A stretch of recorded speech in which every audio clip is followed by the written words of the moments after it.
I don't know about you guys at home, but for me, my favourite meal of the week is the Sunday roast.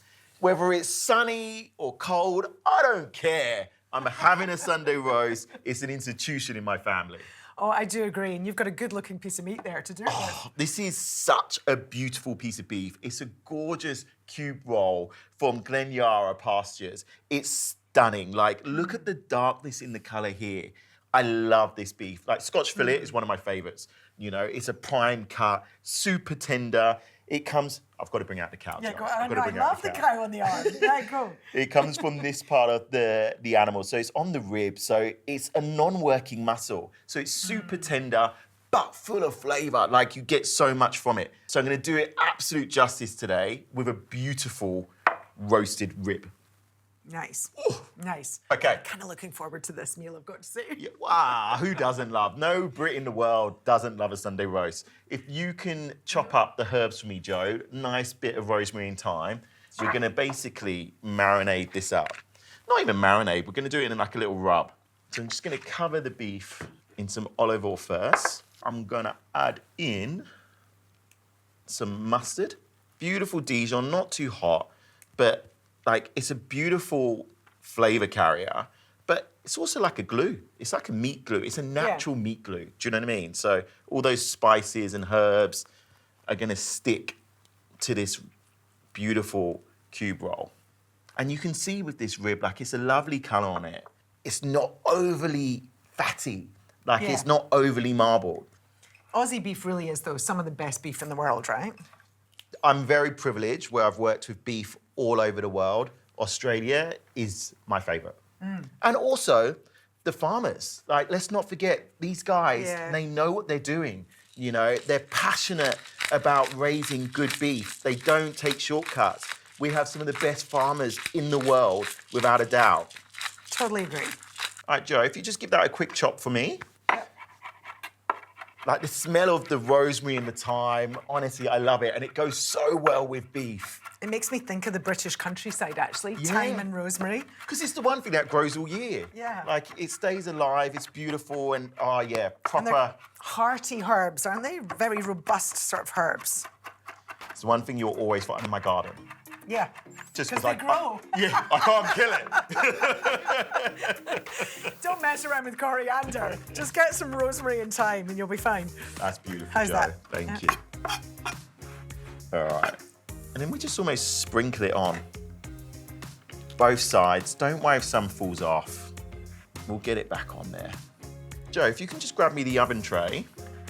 Now, the key to a good roast is caramelization, but you want to cook it a little bit slower. I'm gonna start this really hot, 220, pop it in the oven for about 15, 20 minutes, get that caramelization going.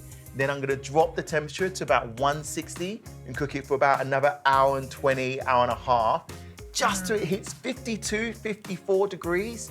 And then the residual heat, whilst it rests, will take it to the perfect medium.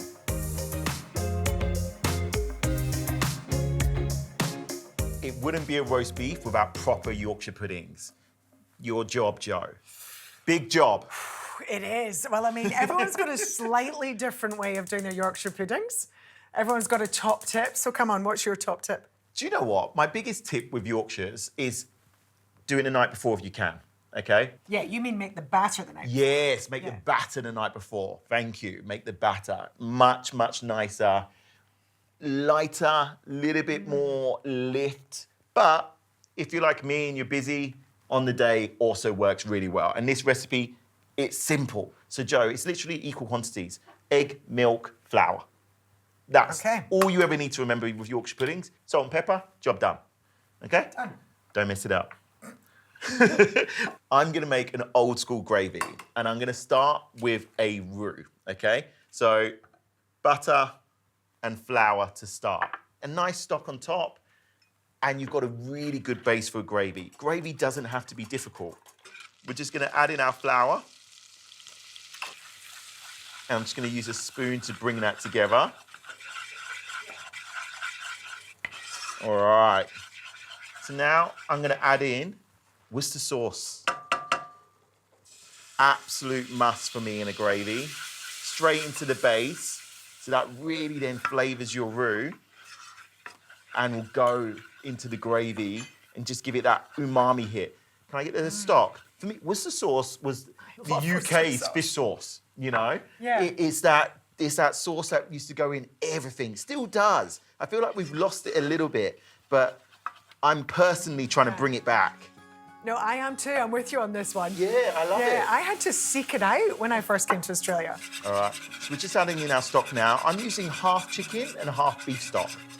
It's just something I've always done as a chef. Like the combination of those two, you get more of almost more of a gelatinous feel from the chicken stock, but then you want those beefy flavours. And then with this, what makes it a proper gravy, at the end, all those juices, the liquid gold, as I like to call it, straight into your gravy. All right, I'm gonna add in the last of the stock now. Now this is just gonna tick away, continue to thicken up for a few minutes, and then I'm literally gonna switch it off. Like, it's done until we get those beef drippings in. Once the beef is out, I'm gonna rest it for at least half an hour. During that stage, we're gonna cook our Yorkshires, Joe. So we're gonna get our trays piping hot in the oven at 220 again, with a little bit of oil in there, and then we're gonna roast them in the oven, and the Yorkshires only take about 15, 20 minutes, depending on your oven.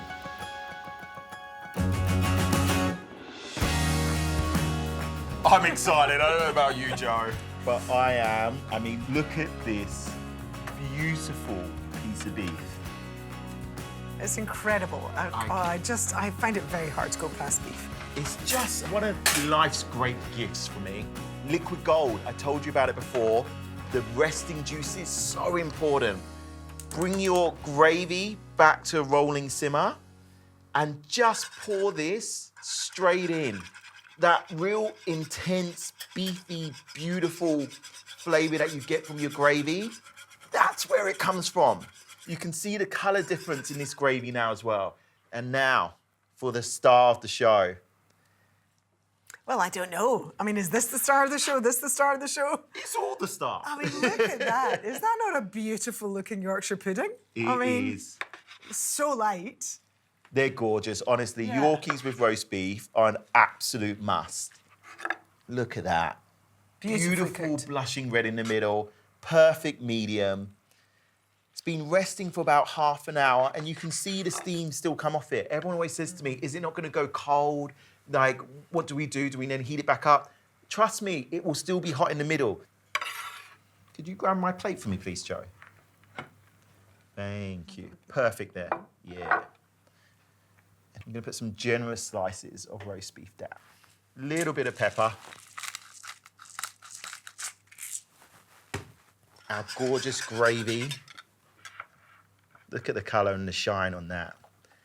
Glossy, luxurious. Pour that over our Oh, beef. just delicious. Look at that. And then the most beautiful Yorkie on top. Some roast veggies. I mean, for me, this is ultimate luxury, comfort food, British grub at its best. You know what you didn't mention? Oh, the horseradish, of course. Little bit of horseradish, it's a must. That is my favourite thing. Proper horseradish. Proper horseradish. So I have to go for everything. Go here. for it, go You can for tell it. I'm a little bit excited. I don't need to taste them. I know what roast veggies taste like. But once... Dr. Joe turning down the veggies, guys. That's when you know it's gonna be good. Yeah. No, you're taking me back home. You gotta have a little bit of Yorkshire pudding.